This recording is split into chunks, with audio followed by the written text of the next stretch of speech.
Video में हम discuss करने वाले हैं बैंगलोर स्टैम्पीड केस।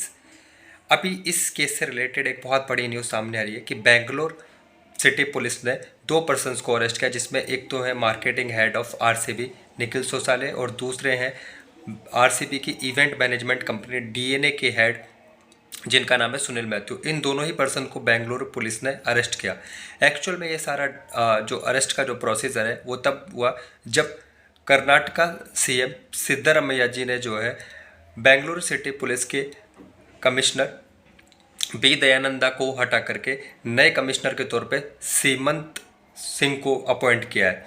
ये सीमंत सिंह ने चार्ज लेते ही ये जो पूरा स्टैम्पीड केस हुआ इसमें जो लोग भी इन्वॉल्वमेंट थे उनको अरेस्ट करना चालू किया। जैसे ही स्टैम्पीड होती है उसके बाद कर्नाटका सीएम सिद्धरामैया ने ऑर्डर किया कि इस पूरे केस में जो लोग भी चाहे वो इन्वॉल्व है उनको जल्द से जल्द गिरफ्तार किया। और इसी को लेकर के बेंगलोर पुलिस ने 3 लोगों के ऊपर एफआईआर की, जिसमें पहले तो आरसीबी टीम और दूसरा उनकी इवेंट मैनेजमेंट कंपनी और तीसरे थे कर्नाटका स्टेट क्रिकेट एसोसिएशन के जो एडमिनिस्ट्रेशंस के जो लोग हैं ऑफिसर्स हैं उनके ऊपर एफआईआर जो है फाइल की गई।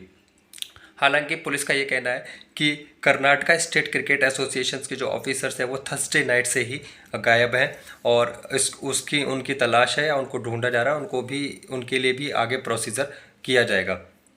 अब देखिए ये एक बहुत बड़ा कहीं ना कहीं कहेंगे कि एक एक्शन है स्टैम्पीड केस के बाद। लेकिन अब हम लोग समझते हैं कि आखिरकार ये स्टैम्पीड हुई क्यों थी।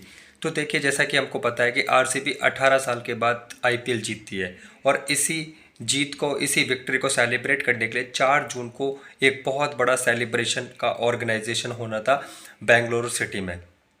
इसको लेकर के जो फैंस हैं वो सुबह से ही गैदर हो चुके थे। हालांकि इसमें आरसीबी टीम और उसके जो मैनेजमेंट का कंपनी है उसकी तरफ से भी कुछ गलतियां रही, जैसे कि आरसीबी टीम और उसके मैनेजमेंट कंपनी की तरफ से पहले अनाउंस किया गया कि जो आरसीबी टीम के जो प्लेयर्स हैं उनकी एक विक्ट्री परेड आयोजित की जाएगी और विक्ट्री परेड होने के बाद फैंस को जो है पोस्ट परेड सेलिब्रेशन यानी परेड के बाद जो स्टेडियम में सेलिब्रेशन होगा उसके लिए फ्री पासेस भी दिए जाएंगे। इसी को लेकर के बहुत सारे अमाउंट में एक्सपेक्टेशन से ज़्यादा लोग जो है वो क्राउड गैदर हो जाता है फ्री पासेस की बात सुन करके। लेकिन जब क्राउड बहुत ज़्यादा ओवर क्राउडेड हो गया तो 11:56 के करीब, सुबह 11:56 के करीब पुलिस ने जो है इस विक्ट्री परेड को कैंसिल कर दिया। कहा कि हम विक्ट्री परेड नहीं करा सकते, हमारे पास उतना अभी फोर्स नहीं है, पुलिस फोर्स नहीं है जो इस क्राउड को हैंडल कर सके। इसी बीच 1:30 बजे आरसीबी टीम अपने airport Bengaluru airport HAL airport पहुंचती है, जहां से उसे होटल जाना होता है विधान सौदा। बेसिकली जो ये विक्ट्री परेड का जो रूट है वो विधान सौदा से लेकर के एम चिन्नास्वामी स्टेडियम बेंगलुरु रखा गया था।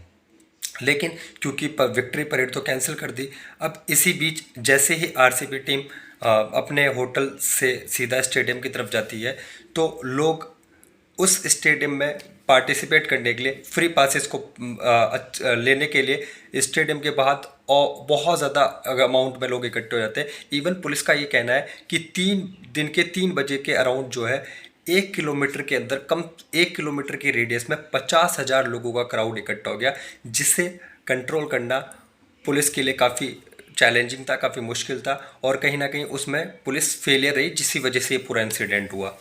अब 3 बजे जब 1 किलोमीटर के रेडियस में 50,000 लोगों का क्राउड इकट्ठा हो गया तो इसी बीच जो एम चिन्नास्वामी स्टेडियम की जो विंडो है, गेट नंबर 3, वहाँ पर बहुत ज़्यादा क्राउड आपस में धक्का मुक्की करता है फ्री पासेस को लेने के लिए, क्योंकि कुछ क्राउड में ऐसे लोग थे जिनको फ्री पासेस नहीं मिल पाए थे, तो उन्हें फ्री पासेस को पाने के लिए वो आपस में धक्का मुक्की करते हैं, जिससे पूरा ये स्टैम्पीड होता है। और 4 बज के करीब ये पूरी भगदड़ बस्ती है जिसमें 11 लोग और 33 लोग घायल हुए।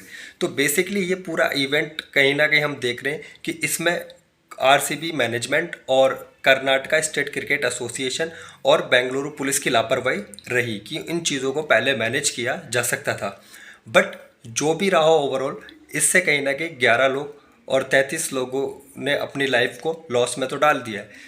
तो हमें सोचना चाहिए कि फ्यूचर में इस तरह के इंसिडेंट ना हो।